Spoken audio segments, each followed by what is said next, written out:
Considérons comment les Israélites traversèrent le Jourdain. Ils n'avaient aucun pont. Cela paraissait impossible. Ce n'est sûrement pas par un simple acte de foi dans la mort de Christ que vous pourrez pénétrer dans la sphère céleste, dans la vie de l'esprit. Mais oui, c'est ainsi que nous y pénétrons. Il n'y a aucun moyen naturel, aucun point que la vision humaine puisse apercevoir, mais seulement un acte de foi qui nous fait choisir de descendre dans le tombeau de Christ en nous identifiant à lui. Le fait de faire sienne la mort de notre Sauveur, joint à l'action du Saint-Esprit, Colossiens 2,12, fait descendre l'enfant de Dieu dans le tombeau. De même que les pierres furent immergées au fond même du Jourdain, de là l'Esprit de Dieu conduit le croyant à marcher dans une vie nouvelle, après lui avoir communiqué la puissance de résurrection et de vie qui est en Christ. La vie nouvelle prend naissance dans le fond des eaux de la destruction et de la mort. Telle fut l'expérience d'Israël, qui, comme une nation engendrée à une nouvelle existence, commença, dès sa sortie du fleuve, la conquête de son héritage. La vie de Christ a le même point de départ, et elle est soumise aux mêmes conditions.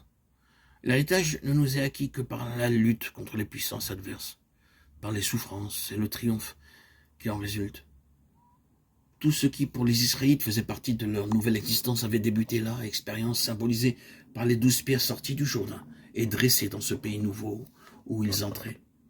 Et notre expérience personnelle dépend du même symbole. Nous devenons participants d'une nouvelle vie dès le moment où nous nous regardons nous-mêmes, non seulement comme morts au péché, mais comme vivants pour Dieu. Romains 6, 10, 11. Par la croix, identifiés avec Christ dans sa mort, nous entrons aussi dans l'unité avec lui dans sa vie. Et nous pénétrons dans la sphère où nous rencontrons l'ennemi, où la guerre offensive nous attend, où nous aurons à marcher toujours en avant jusqu'à ce que nous ayons conquis le pays et que nous ayons chassé l'ennemi de tous les recoins de son territoire.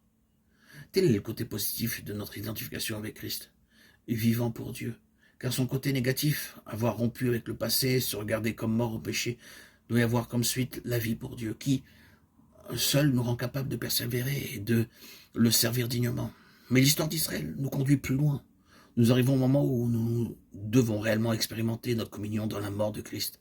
Après que, par la foi et l'obéissance, les Israélites eussent traversé le Jourdain et ils eurent à subir l'expérience du couteau pénétrant dans leur chair. À Gilgal, le peuple fut circoncis et il leur fallut attendre quelques jours avant de partir en guerre. Jours pendant lesquels la pierre tranchante fit son œuvre. Josué 5, 2, 3. Cette expérience précéda l'apparition de l'homme avec son glaive à la main qui se présenta à Josué devant Jéricho. Cette partie subjective du récit biblique se rapporte à une phase précise de la vie spirituelle. Il serait funeste à l'enfant de Dieu d'entrer en guerre avec Satan et avec les adversaires de l'Église de Christ en s'appuyant simplement sur le fait qu'il est mort avec Christ, à moins qu'il ne permette au Saint-Esprit d'user envers lui de la pierre tranchante et d'opérer une séparation absolue entre lui-même et le péché, la chair et le monde. Ce qui revient à dire que la croix est une puissance de séparation qui doit être appliquée à notre vie en toute réalité. Cet épisode de l'histoire d'Israël en donne une frappante illustration. Après avoir pris par la foi votre position qui consiste à avoir été enseveli dans les eaux du Jourdain, il vous faut être prêt à laisser le Saint-Esprit employer le couteau et retrancher tout ce qui peut encore dominer votre vie en ce qui appartient à la chair. L'Esprit Saint accomplira alors en vous ce que Paul appelle la circoncision du cœur, qui est la véritable circoncision selon Dieu. Le passage de Galates 5, 24 met aussi en lumière cette expérience. Ceux qui sont à Jésus-Christ ont crucifié la chair avec ses passions et ses désirs. Telle est judiciairement la position de tous les enfants de Dieu, mais ils doivent la vivre avec aussi expérimentalement. Car dans cette guerre spirituelle, à moins que le couteau ne soit appliqué à tout ce que les Écritures désignent sous le nom de chair, cela restera toujours un terrain sur lequel l'ennemi nous attaquera et par lequel nous serons affaiblis dans le combat. La chair doit être maintenue sous la lame du glaive tranchant de la croix, qu'ainsi nous tolérons dans notre vie de l'indulgence pour nous-mêmes ou quoi que ce soit de douteux et que néanmoins nous essayons de prendre l'offensive contre l'adversaire. Il se retournera contre nous et prenant avantage de ce terrain qui a échappé à la croix, il nous accablera avec une puissance effrayante.